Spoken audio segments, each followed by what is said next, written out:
लेकिन सड़क किसने बनाई है, एक्सप्रेस किसने बनाया है, मेट्रो किसने बनाई है? जैसे लगता है आपने सैफई की जमीन बेच करके ये सब बनवा दिया है। तुम अपने घर के अपने पिताजी से पैसा लाते हो बनाने के लिए? तुमने राशन बांटा है तो पिताजी ने क्या बात है? कोई बात है क्या? बैठिए बैठिए बैठिए, आप भी बैठिए, राजेश जी आप भी बैठिए, सब लोग बैठे, आप भी बैठिए, आप भी बैठिए, सब लोग, प्रेम जी बैठिए, राजीव बैठो। Hi guys, welcome back my YouTube channel. Guys आज हम फिर लेकर आए एक नई वीडियो। इसका टाइटल है यूपी के डिप्टी सीएम ने बोली ऐसी बात, गुस्से में अखिलेश ने दी गाली, फिर सीएम योगी ने फिर सारी गर्मी निकाली। तो गाइस बने रहिए हमारी वीडियो में आगे का तक। तो गाइस ओरिजिनल लिंक डिस्क्रिप्शन में मिल जाएगा। तो गाइस वीडियो शुरू करते हैं। लेकिन सड़क किसने बनाई है, एक्सप्रेस किसने बनाया है, मेट्रो किसने बनाई है? जैसे लगता है आपने सैफई की जमीन बेच करके ये सब बनवा दिया है। तुम अपने घर के अपने पिताजी से पैसा लाते हो बनाने के लिए? तुमने राशन बांटा है तो पिताजी ने क्या बात है? कोई बात है क्या? बैठिए बैठिए बैठिए, आप भी बैठिए, राजेश जी आप भी बैठिए, सब लोग बैठे, आप भी बैठिए, आप भी बैठिए, सब लोग, प्रेम जी बैठिए, राजीव बैठो।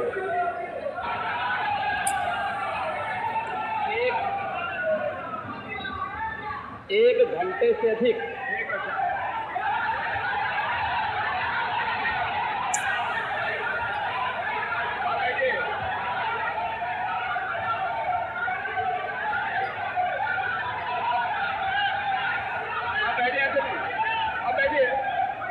माननीय अध्यक्ष जी, नेता सदन खड़े हैं हमारे पास, आप अनुमति दे चुके हैं, उसके बाद ये शोर शराबा ठीक नहीं है, ये उचित बात नहीं। अध्यक्ष जी,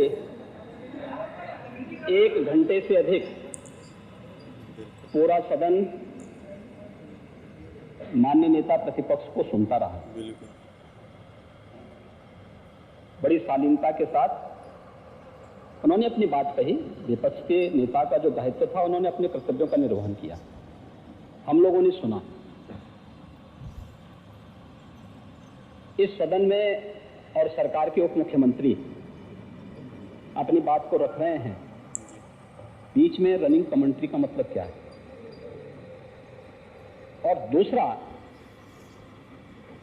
एक सम्मानित नेता के खिलाफ असभ्य शब्दों का प्रयोग हो,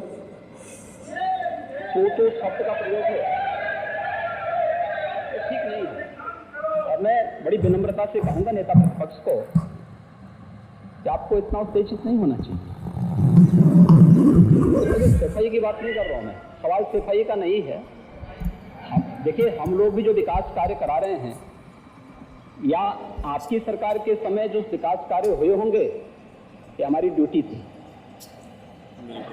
सरकार होती है, बिल्कुल सरकार और हर सरकार को अपनी उपलब्धि को कहने का अधिकार है।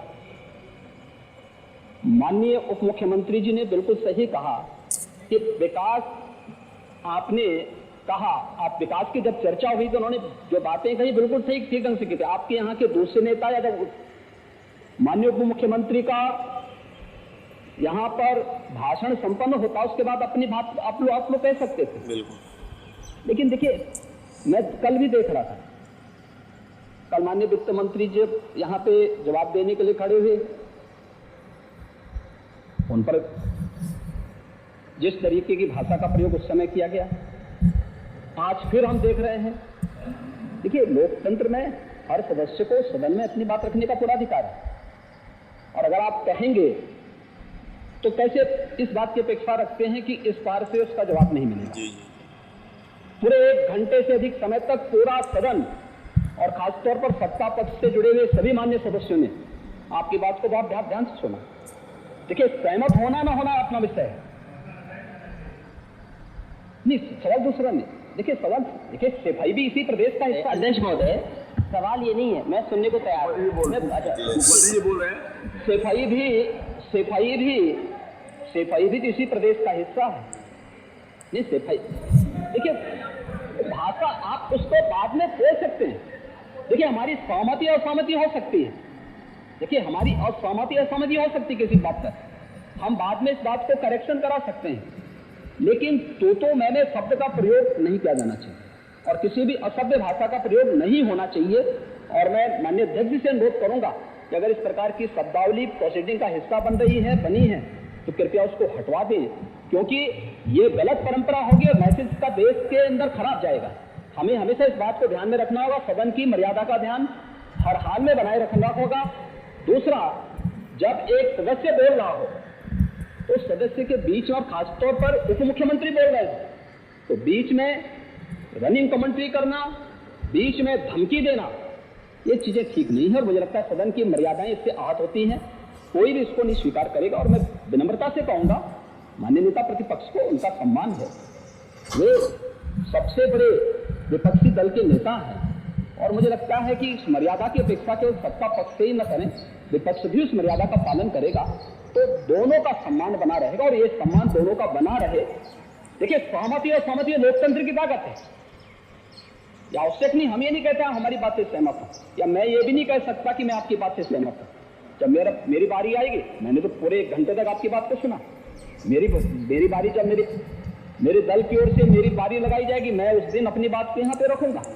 मैंने आपके पूरे भाषण को इसीलिए सुना ही नहीं, प्रोसीडिंग मंगाऊंगा, फिर देखूंगा, उसका पूरा जवाब भी दूंगा यहाँ सदन पे और मैं उम्मीद करूंगा कि सभी विपक्षी नेतागण उस दिन यहाँ पर हमारे बात को भी सुनेंगे। लेकिन एक सरकार के वरिष्ठतम नेता में से एक और उप मुख्यमंत्री जो लगातार दूसरी बार उप मुख्यमंत्री हो रहे हैं, उनके द्वारा अपनी बात को रखा जा रहा हो, मुझे लगता है शालीनता से हमें सुनना चाहिए। अगर हमें लगता है गलत हो रहा है, देखिए बहुत सारी चीजें अगर हम भी इस बात को कहते, बहुत सारी चीजें नेता प्रतिपक्ष भी ऐसी थी जो आपत्तिजनक हो सकती थी, हमने सुना नहीं, हमें जो स्वीकार करना होगा वो स्वीकार करेंगे और उसका जवाब देंगे भी, लेकिन बीच में इस तरीके की उत्तेजना दिखाना उचित नहीं। देखिए, माहौल इससे खराब होता है और उससे बाहर मैसेज खराब जाता है। हमारे बारे में टिप्पणियां होती हैं, सदन के बारे में टिप्पणी होती है, हर एक सदस्य की मर्यादा भंग होती है और सदस्य की इसका सम्मान बाहर तार होता है, पब्लिक में इसका मैसेज खराब होता है और इस प्रकार की शब्दावली का प्रयोग न हो। और अगर ये तो शब्द का प्रयोग हुआ है तो मैं आपसे अनुरोध करूंगा कि कृपया इसको सदन की प्रोसीडिंग का हिस्सा कतई न बनाने दिया जाए, क्योंकि ये आने वाले समय में नजीर बनेगा। फिर यही होगा जो इससे पहले सदन में होता रहा है, उस चीज को हर हाल में रोकना होगा। और मैं आपसे विनम्र अनुरोध करूंगा कि ये रनिंग कमेंट्री, बीच में धमकी देना, ये चीजें बंद होनी चाहिए। अच्छा होगा कि धन्यवाद। अध्यक्ष महोदय, जो बात अगर नेता सदन ने कहा कोई अनपार्लियामेंट्री लैंग्वेज और वर्ड्स आए तो उन्हें निकाल दिया जाए, मैं भी सहमत हूँ। लेकिन मेरा अध्यक्ष महोदय वही निवेदन ये भी है कि किसी को पर्सनल नहीं कहा जाना चाहिए। आपको बहुत ज्यादा सैफे की जमीन बेच करके हम और आप लोग को जनता हमें मौका देती है अपना बजट खर्च करने के लिए, आपको और हमें मौका मिलता है। मंत्री जी ने कहा ना कि कोई भी वो सरकारी पैसे से होता है। मेरा यही निवेदन है नेता सदन से, बहुत अच्छी तरीके से इस तरह की बात नहीं आया कि जमीन बेच करके कर दिया है। माननीय केवल मैंने ये कहा था कि जो आपके जिले के लिए जो 4 लेन बनी थी वो किसने बनाई थी?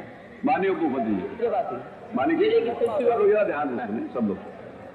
बीच में माननीय अध्यक्ष महोदय, बीच में जो भी अनुपस्थित मेरे को जो कुछ भी हो, अध्यक्ष महोदय, मैं बीच में जब मैंने अपना भाषण कर रहा था उसमें नेता प्रतिपक्ष खड़े होकर के क्या कहे तो शराबे में बात सुन नहीं पाया।